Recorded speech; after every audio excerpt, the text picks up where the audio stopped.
नमस्कार दोस्तों, स्वागत है आपका उमंग अकेडमी ए टू जेड में। इस वीडियो में हम बात करने वाले हैं अभ्यास प्रश्न सेवल हिंदी शिक्षा शास्त्र का। और टॉपिक का नाम है भाषा बोध। सुनने, बोलने, पढ़ना और लिखना में प्रवीणता का मूल्यांकन। मूल्यांकन किस प्रकार से होता है? Proficiency in language comprehension. Language comprehension LSRL। LSRL। LSRL ये सही लिखा है क्या मैंने क्रम? इसके पहले वाली वीडियो में क्या बताया था मैंने? इसके पहले वाले में तो मैंने बताया था एल। एल से क्या होता है?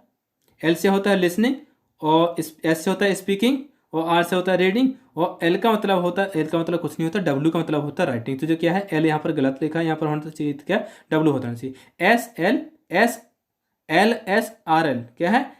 LSRL ये सही क्रम होता है। ठीक है, तो इसके बारे में क्या कंपैरिजन है, किस प्रकार से इसमें प्रवीणता का मूल्यांकन किस प्रकार से होता है, इस पर आधारित अभी तक जो प्रश्न पूछे गए वो सब इसमें दिए हुए हैं। तो प्रश्न करते हैं। कुल 15 प्रश्न है, 15 प्रश्न जो कि आपके 15 मिनट से कम में कंप्लीट करने होंगे। देखते हैं पहला क्वेश्चन क्या दिया है। पहला क्वेश्चन क्या है यहाँ पर? सबसे पहले क्वेश्चन देखते हैं, पाठ पढ़कर बच्चों में प्रश्न बनवाने से क्या होता है। यदि आप पाठ पढ़वाते हैं उसके बाद में बच्चों से प्रश्न बनवाते हैं तो क्या होता है? इस बात का पता चलता है कि बच्चे प्रश्नवाचक शब्दों से परिचित हैं या नहीं। शिक्षक को यह जानने का अवसर मिलता है कि बच्चों ने पाठ को कितना समझा, कितना गहराई से समझा है। कितना गहराई लिखा है यहाँ पर, ठीक है, कितना गहराई से समझा है। कक्षा कार्य की स्थिति पूरी तरह पूरी होती है। कक्षा कार्य की स्थिति पूरी होती है मतलब जितना कक्षा कार्य होना चाहिए वो पूरा हो जाता है। प्रश्न बनाने की आदत का विकास होता है। तो आदत का विकास नहीं करना, ये नहीं करना, पहला भी नहीं करना है। तो इसका सही उत्तर क्या होगा? शिक्षक को यह जानने का अवसर मिलता है कि बच्चों ने पाठ को कितनी गहराई से सीखा है, जिसका क्या हो जाएगा? सही उत्तर हो जाएगा। 20 का सही उत्तर हो जाएगा। क्वेश्चन नंबर दूसरा दिया है, माधुरी पढ़ते समय कभी कभी वाक्य शब्दों की पुनरावृत्ति करती है। इसका यह भाषाई व्यवहार दर्शाता है। क्या दर्शाता है? वह समझ के साथ पढ़ने की कोशिश कर रही है, वह अटक कर पढ़ रही है, उसे पढ़ना बिल्कुल नहीं आता है, वह पढ़ने में ज़्यादा समय लेती है। तो पढ़ने में ज़्यादा समय सबको ही ले सकता है, बिल्कुल पढ़ना नहीं आता है ऐसा हो ही नहीं सकता। अटक के पढ़ना ऐसा लगा सकते हैं आप अनुमान, लेकिन क्या गलत हो जाएगा।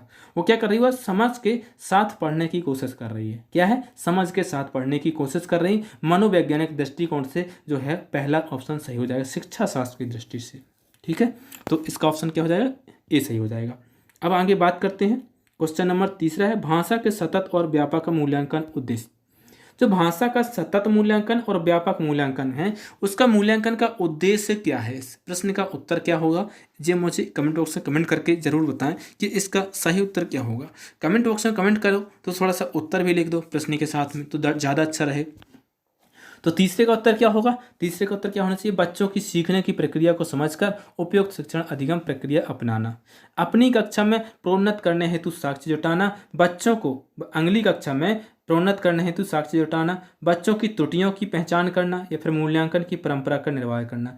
तो परंपरा का निर्वहन नहीं करना भैया, अपन को त्रुटियों की पहचान नहीं करना है, प्रोन्नत नहीं करना। दूसरी कक्षा में तो कभी भी दूसरी कक्षा में भेजने के लिए तो कुछ कार्य करवाना ही नहीं है। वो क्यों करवाया जाता है मूल्यांकन? ताकि बच्चों के सीखने की प्रक्रिया को समझकर उसके जो शिक्षण अधिगम प्रक्रिया है उसको अपनाया सकते हैं। कि मतलब बालक जो सीख रहे हैं उनने कितना सीखा है, वो किस तरीके से और अधिक सीख सकते हैं, ये उसका मुख्य उद्देश्य है। तो पहला उत्तर इसका सही हो जाएगा।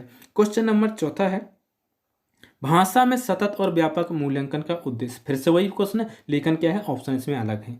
भाषा में सतत और व्यापक मूल्यांकन का उद्देश्य केवल बच्चों की कमियां जानना, केवल यह जानना कि बच्चों ने कितना सीखा है।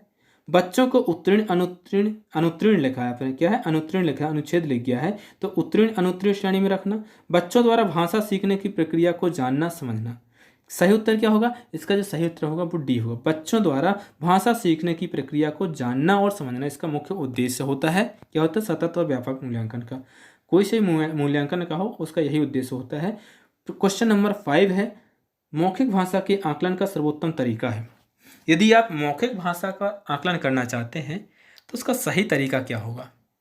किताब पढ़ना या फिर पढ़ाना, अंत्याक्षरी कहना, प्रश्नों के तयशुदा उत्तर देना, फिर अनुभव बांटना और बातचीत करना। तो इसका सही उत्तर क्या होगा? डी। यदि आप मौखिक की बात करें तो मौखिक का सही उत्तर होगा अनुभव बांटना और बातचीत करना।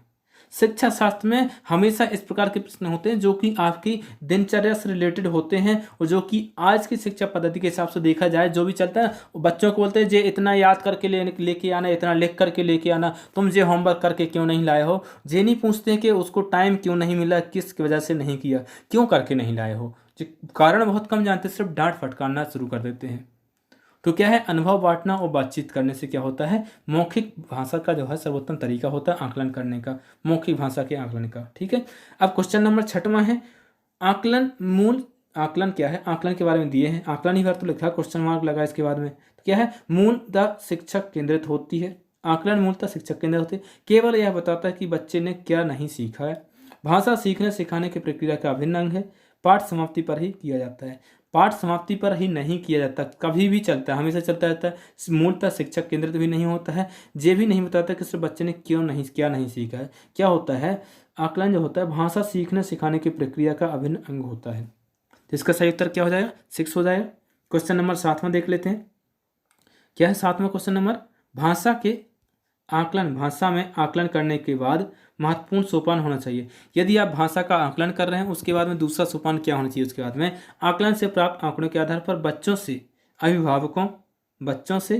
के अभिभावकों से विचार विमर्श करना, आंकड़ों को सहेज कर रखना, आंकड़ों को तत्काल नष्ट करना, आंकड़ों का पुनः परीक्षण करना। तो सहेज कर रखने से क्या करोगे, अचार डालोगे, आंकड़ों को तत्काल नष्ट कर देना ऐसा तो हो नहीं सकता, ना कि उसका सहेज कर रखना, आंकड़ों का पुनः निरीक्षण करना भी नहीं है। क्या है, इसका 7वें का उत्तर हो जाएगा ए। आकलन से प्राप्त आंकड़ों के आधार पर बच्चों से, अभिभावकों से, जो बच्चे होते हैं उनके अभिभावकों से विचार विमर्श करना होता है कि बालक है इस फील्ड में कमज़ोर है, इसको इस प्रकार की समस्या हो रही है, आप क्या कर सकते हैं, घर में किस प्रकार की भाषा का उपयोग करते हैं उसको सुधारिए, आप किस प्रकार से खाने पीने में कमी करते हो, उसकी किसी प्रकार की शारीरिक रूप से कमज़ोर है, तो इन सब के लिए उसमें बात की जाती है। तो क्या हो जाएगा, इसका ए ऑप्शन सही हो जाएगा। क्वेश्चन नंबर 8वां दिया है, भाषा में रचनात्मक आकलन का सर्वाधिक बेहतर उदाहरण है। भाषा में रचनात्मक आकलन का सर्वाधिक बेहतर उदाहरण क्या है, रचनात्मक आकलन का सर्वाधिक बेहतर देखना, बेहतर बच्चों को अपने खट्टे मीठे अनुभव लिखने के लिए कहना, श्रुत लेख, प्रश्नों के उत्तर लिखवाना, इकाई परीक्षा लेना। तो सही उत्तर क्या हो जाएगा, इसका ए हो जाएगा 8वें का, बच्चों को अपने खट्टे मीठे अनुभव लिखने के लिए कहना, इसका क्या हो जाएगा, सही उत्तर हो जाएगा। कौन सा दोस्तों, आपसे रिक्वेस्ट कर वीडियो को लाइक जरूर कर दें, अपने दोस्तों को शेयर कर दें, शेयर नहीं करते हैं आप लोग, इसीलिए लगता है कि एक ही प्रैक्टिस सेट बनाएं या फिर बनाएं ही ना। ठीक है, तो अपने दोस्तों को शेयर करना ना भूलो, और चैनल यदि अभी तक सब्सक्राइब नहीं किया तो उसको सब्सक्राइब जरूर कर लें। अब बात करें आगे, क्या आगे क्वेश्चन नंबर 9वां दिया है। 9वां क्वेश्चन क्या बोलता है, 9वां क्वेश्चन तो दिया है, हिंदी भाषा के प्रश्न पत्र में आप किस प्रश्न को सर्वाधिक उचित मानते हैं। यदि आप हिंदी का प्रश्न पत्र बनाते हैं या देखते हैं तो उसमें सबसे उचित मानते हैं कि कौन सा मानते हैं, विशेषण के कितने और कौन से भेद होते हैं ये पूछना, प्रत्येक प्रत्यय की परिभाषा लिखिए, सर्वनाम के भेदों को उदाहरण सहित स्पष्ट कीजिए, लेखक ने पहाड़ों पर होने वाली बारिश का वर्णन एक अलग तरीके से किया है, आप बारिश संबंधी अपना अनुभव लिखिए।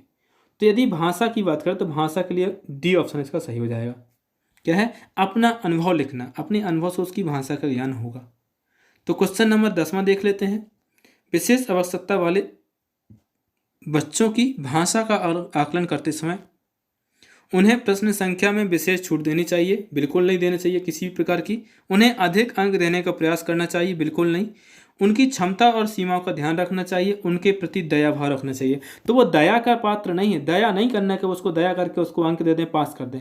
उसकी क्षमता और सीमाओं का ध्यान रखें, उसके हिसाब से उसको शिक्षण करवाएं, उसका आकलन करें। तो इसका सी ऑप्शन क्या हो जाएगा, सही हो जाएगा। क्वेश्चन नंबर 11 है, हिंदी भाषा का आकलन करते समय पोर्टफोलियो बच्चों के बारे में यह बताता है कि उनकी प्रगति में माता पिता की भूमिका कैसी है, उनकी प्रगति में शिक्षकों की भूमिका कैसी है, वे क्या जानते हैं, क्रमशः उनकी प्रगति किस प्रकार हो रही है। तो पोर्टफोलियो होता है, पोर्टफोलियो में क्या होता है, क्रमशः उनकी प्रगति किस प्रकार से हो रही है इस बारे में पता करता है पोर्टफोलियो से। तो इसका उत्तर क्या हो जाएगा, 11 का हो जाएगा, डी इसका सही हो जाएगा। क्वेश्चन नंबर 12वां देख लेते हैं, हिंदी भाषा के प्रश्न पत्र में आपके सवाल को सबसे बेहतर मानते हैं, आप अपने आपके जो सवाल होंगे उसमें जो सवाल दिए हैं कुछ, उसको सबसे बेहतर कौन सा सवाल मानते हैं। यदि हिंदी भाषा में जो 4 सवाल दिए हैं A, B, C और D, तो सबसे अच्छा सवाल कौन सा होगा जिससे हिंदी भाषा का विकास होगा या फिर हिंदी भाषा ग्रहण की जाएगी, उसका विकास होगा। संज्ञा की परिभाषा बताइए, तो किसी भी परिभाषा के बारे में पूछा जाए तो वो ऑप्शन गलत हो जाएगा। लाल बहादुर शास्त्री के बचपन का नाम क्या, ये एक शब्द में आ जाएगा। बाबा भारती क्यों उदास थे, अगर आप बाबा भारती की जगह होते तो क्या करते, तो इसका सही उत्तर कौन सा होगा, डी हो जाएगा। अगर आप बाबा भारती की जगह पर होते तो क्या करते, इसके कई उत्तर मिलेंगे आपको, कई प्रकार से उसका वर्णन मिलेगा। क्वेश्चन नंबर 13 है, क्वेश्चन नंबर 13 दिया है, क्या दिया क्वेश्चन नंबर 13, उच्च प्राथमिक स्तर पर बच्चों की मौखिक अभिव्यक्ति का सतत आकलन करने के लिए सर्वाधिक उचित तरीका है। यदि आप उच्च प्राथमिक स्तर की बात करें, मतलब 6, 7, 8, तो मौखिक अभिव्यक्ति की बात चल रही है, यहाँ पर लिखित की नहीं चल रही। मौखिक अभिव्यक्ति का आकलन करने के लिए, सतत आकलन करने के लिए सर्वाधिक उचित तरीका कौन सा, प्रश्न पूछना, प्रतिक्रिया व्यक्त करना, परिचर्चा, यह सभी।